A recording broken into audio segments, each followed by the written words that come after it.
내가 나의 완전함에 행하여 싸우며 흔들리지 아니하고 여호와를 의지하여 싸우니 여호와여 나를 판단하소서. 여호와여 나를 살피시고 시험하사 내 뜻과 내 양심을 단련하소서. 주의 인자하심이 내 목전에 있나이다. 내가 주의 진리 중에 행하여 허망한 사람과 같이 앉지 아니하여 싸우니 간사한 자와 동행하지도 아니하리이다. 내가 행악자의 집회를 미워하오니 악한 자와 같이 앉지 아니하리이다. 여호와여, 내가 무죄함으로 손을 씻고 주의 제단에 두루 다니며 감사의 소리를 들려주고 주의 기이한 모든 일을 말하리이다. 여호와여, 내가 주께서 계신 집과 주의 영광이 머무는 곳을 사랑하오니 내 영혼을 주인과 함께 내 생명을 살인자와 함께 거두지 마소서. 그들의 손에 사악함이 있고 그들의 오른손에 뇌물이 가득하오나 나는 나의 완전함에 행하오리니 나를 속량하시고 내게 은혜를 베푸소서. 내 발이 평탄한 데에 섰사오니 무리 가운데서 여호와를 송축하리이다. 아멘. 할렐루야. 우리 사랑하는 귀한 성도 여러분, 주님의 이름으로 사랑하고 축복합니다. 오늘 하루도 늘 주님 안에서, 늘 주님의 귀하신 사랑 안에서 주님만을 바라보며 주님만을 의지하며 주님 앞에 나아가는 저와 여러분들이 되시기를 주님의 이름으로 간절히 바랍니다. 우리나라 속담에 아니 땐 굴뚝에서 연기인 나라라는 말이 있어요. 이 말은 사람들의 구설에 오르는 것은 뭔가 잘못한 것이 있기 때문이란 거죠. 그런데 꼭 그런 것만은 아닙니다. 나는 분명히 잘못한 것이 없는데 억울한 누명을 쓸 때도 있는 것이죠. 세상을 살다 보면 정말 말도 안 되는 억울한 누명을 쓸 때가 있어요.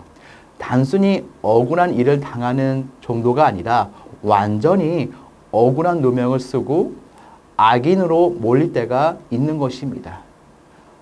다윗은 언제나 정도를 걸어가는 하나님의 사람이었는데 억울한 누명을 쓰고 악인으로 몰린 적이 있었습니다. 아마도 그때는 사울 왕에게 쫓겨 다닐 때였을 것입니다. 그때에 이스라엘 사람들은 사울 왕의 말만 믿고 다윗을 패역한 불량자 정도로 취급했습니다. 그래서 나발은 다윗이 도움을 청했을 때에 다윗이 누구냐라고 조롱하며 그의 청을 거절했던 것이죠. 억울한 일을 당하기만 해도 우라통이 터지는 법인데 다윗은 그 정도가 아니라 억울한 누명을 쓰고 완전히 나쁜 사람으로 몰려서 이리저리 쫓겨다니는 불쌍한 신세가 되었던 것입니다. 이럴 때는 어떻게 해야 할까요? 안 믿는 사람이 이런 일을 당했으면 자신의 억울함을 풀기 위해서 이 사람, 저 사람을 만나며 사방으로 뛰어다녔을 것입니다. 그러나 다윗은 절대로 그렇게 하지 않고 완전한 가운데 행하기 위해서 몸부림을 쳤습니다. 본문 1절 보면 다윗은 하나님 앞에 나아가서 내가 나의 완전함에 행하였사오며 라고 탄원하고 있으며 11절에서는 나는 나의 완전함에 행하오리이다 라고 고백하고 있습니다. 누명을 쓰고 악인으로 몰리는 억울한 상황에서도 다윗은 하나님 앞에 나아가서 자신의 결백함을 토해내며 완전한 가운데 행하기 위해서 몸부림을 쳤던 것이죠. 다른 사람들 같았으면 자신의 결백을 주장하기 위해 이 사람, 저 사람을 만나며 사방으로 뛰어다녔을 텐데 말이죠. 다윗은 그런 헛된 수고를 전혀 하지 않고 완전한 가운데 행하기 위해서 몸부림을 쳤던 것입니다. 성도 여러분, 여러분은 무슨 일을 만나든지 어떤 어려움에 빠지든지 완전함이라는 그 고귀한 목표를 잊어버려서는 절대로 안 됩니다. 다윗은 그렇게 했기 때문에 그의 인생을 승리로 이끌 수가 있었던 거죠. 자신은 하나님의 종이기에 완전함에 거해야 한다는 것이 그의 생각이었던 것입니다. 그렇다면 여러분, 다윗은 억울한 누명을 썼을 때도 완전한 가운데 행하기 위해서 몸부림을 쳤는데 그는 어떻게 그럴 수가 있었던 것인가요? 오늘 말씀을 통해서 은혜를 나누고자 합니다. 첫째로 다윗은 억울한 누명을 썼을 때에도 요동치 아니하고 여호와를 의지했기 때문입니다. 1절과 2절 말씀입니다. 내가 나의 완전함에 행하였사오며 흔들리지 아니하고 여호와를 의지하였사오니 여호와여 나를 판단하소서. 여호와여 나를 살피시고 시험하사 내 뜻과 내 양심을 단련하소서. 아멘. 다윗은 억울한 일을 당했을 때도 요동치 아니하고 하나님을 의지했습니다. 웬만한 사람들 같았으면 억울한 누명을 쓰고 악인으로 몰린다면 크게 요동을 쳤을 것입니다. 요동을 쳐도 웬만한 요동이 아니라 지구 전체를 흔들어 놓을 정도로 요동을 쳤을 것입니다. 그러나 다윗은 조금도 요동을 치지 않고 하나님만을 더욱 의지하였던 것이죠. 억울한 누명을 쓰고 어려움에 처하면 처할수록 다윗은 믿음이 요동을 치고 흔들리는 것이 아니라 그러면 그럴수록 더욱 하나님을 의지하는 경건한 신앙인으로 변화되어 가고 있었던 것입니다. 보통 사람들은 억울한 일을 당하면 심장이 벌렁거리고 호흡이 몹시 가빠집니다. 그런데 다윗은 감당하기 힘든 누명을 썼는데도 불구하고 조금도 요동치지 아니하고 오히려 하나님을 더욱 의지하는 아름다운 신앙의 양상을 보였던 것이죠. 여러분, 왜 그럴까요? 보통 사람들이 봤을 때는 그 일이 큰 일이었는지 몰라도 하나님의 사람인 다윗이 봤을 때는 그 일은 지극히 작은 일에 불과했기 때문입니다. 믿음의 눈으로 바라보니 별 일이 아니었던 거죠. 세상의 일이라는 것이 다 그런 것 같습니다. 믿음의 눈으로 바라보면 작게 보이는 것이며 믿음의 눈으로 바라보지 않으면 아주 작은 일들도 크게 보이는 것입니다. 이 세상에서 벌어지는 어떤 일들도 우리의 영혼을 좌우할 만큼 큰 일이 없습니다. 그런데 왜 사람들은 작은 일만 생기면 요동을 치는 것인가요? 그것은 믿음이 없기 때문입니다. 아니면 믿음이 경건하지 못해서 그런 것이죠.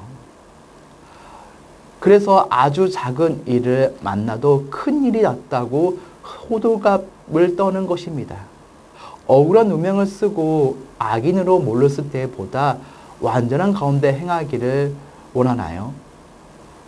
그때에도 하나님이 원하시는 완전한 가운데 우뚝 서 있기를 원하십니까? 그러시면 모든 일들을 믿음의 눈으로 바라보며 요동치 말고 하나님을 의지하시며 살아가는 여러분들이 되시기 바랍니다. 둘째로 다윗은 억울한 누명을 썼을 때에도 여전히 주의 인자와 진리 가운데 행하며 악한 자들을 멀리했기 때문입니다. 그러니 당연히 완전한 가운데 우뚝 설 수밖에 없는 것이죠. 3절과 5절 말씀입니다. 주의 인자하심이 내 목전에 있나이다. 내가 주의 진리 중에 행하여 허망한 사람과 같이 앉지 아니하였사오니 간사한 자와 동행하지도 아니하리이다. 내가 행악자의 집회를 미워하오니 악한 자와 같이 앉지 아니하리이다. 라고 말씀하고 있습니다. 다윗의 감정은 어떤 상황 속에서도 주의 인자와 진리 가운데 행하며 악한 자들을 멀리한다는 것이었습니다. 이것이 어떻게 강점이냐고 묻는 사람이 있을 것입니다. 그러나 성경은 이것이 우리가 가질 수 있는 최고의 강점이라고 말하고 있습니다. 왜 그런가요? 주님의 인자하심과 진리 가운데 행하면 악한 자들을 멀리하면 많은 열매를 맺을 수 있기 때문이죠. 여기서 인자란 하나님의 사랑을 말하는 것이며 진리란 하나님의 말씀을 말하는 거죠. 악인들은 하나님을 가까이 하지 않고 멀리하는 사람들을 말하는 것입니다. 생각해 보세요. 하나님의 사랑과 진리의 말씀을 따라가면 지혜가 생기고 꿈이 생기고 힘이 생깁니다. 그러니 어떻게 열매가 나타나지 않을 수가 있겠습니까? 그리고 악한 자들은 겉으로 보기에는 열매가 많은 것 같지만 실제로는 열매가 거의 없는 사람들입니다. 왜냐하면 그들이 열매를 맺으려고 하면 하나님께서 그들의 열매를 몽땅 다 날려버리시기 때문이죠. 그런데 그런 자들을 우리 스스로 멀리했으니 많은 열매를 맺는 것은 당연한 것이 아니겠습니까? 다윗은 억울한 누명을 썼을 때에도 주의 인자와 진리 가운데 행하며 악인들을 멀리하고 있었습니다. 주의 인자와 진리를 손에서 놓지 않았을 뿐만 아니라 악인들과는 자리조차 함께하지 않았던 것이죠. 그렇게 했기에 보다 완전한 가운데 나아갈 수가 있었던 것입니다. 지금보다 완전한 가운데로 나아가기를 원하나요? 그렇게 하고 싶은데 지금은 너무 힘들고 지쳐서 그렇게 하지 못하겠다고 생각하는 사람이 있나요? 그렇다면 주의 인자와 진리 가운데 행하며 악인들을 멀리 하시기 바랍니다. 그러면 완전한 가운데 우뚝 서게 될 것입니다. 셋째로 다윗은 억울한 누명을 썼을 때에도 여전히 주의 전을 사랑하는 마음으로 예배에 힘썼기 때문입니다. 그러니 어떻게 보다 완전한 가운데 우뚝 서지 않을 수가 있겠나요? 6절에서 8절 말씀입니다. 여호와여, 내가 무죄함으로 손을 씻고 주의 제단에 두루 다니며 감사의 소리를 들려 주고 주의 기이한 모든 일을 말하리이다. 여호와여, 내가 주께서 계신 집과 주의 영광이 머무는 곳을 사랑하오니 라고 말씀하고 있습니다. 다윗은 억울한 누명을 쓰고 악인으로 몰렸을 때에도 조금도 뒤로 물러나지 아니하고 오히려 하나님 앞으로 나아가고 있었습니다. 그는 억울한 일을 당하여 악인으로 몰렸을 때에도 여느 때와 똑같이 손을 씻고 주의 단으로 달려가서 감사의 소리를 바라며 하나님이 행하신 모든 일을 찬양하고 선포했던 것이죠. 여러분, 이게 가능할까요? 다윗은 가능했습니다. 그 이유는 무엇인가요? 그의 마음속에는 언제나 주님이 계신 집과 주님의 영광이 나타나는 것을 사랑하는 열린 마음이 있었기 때문이죠. 다윗에게는 하나님을 사랑하는 마음뿐만이 아니라 하나님의 영광이 나타나는 주의 전을 사모하는 열정까지 충만해 있었던 것입니다. 바로 그 마음과 그 믿음으로 다윗은 하나님께 예배를 드리고 있었던 것이죠.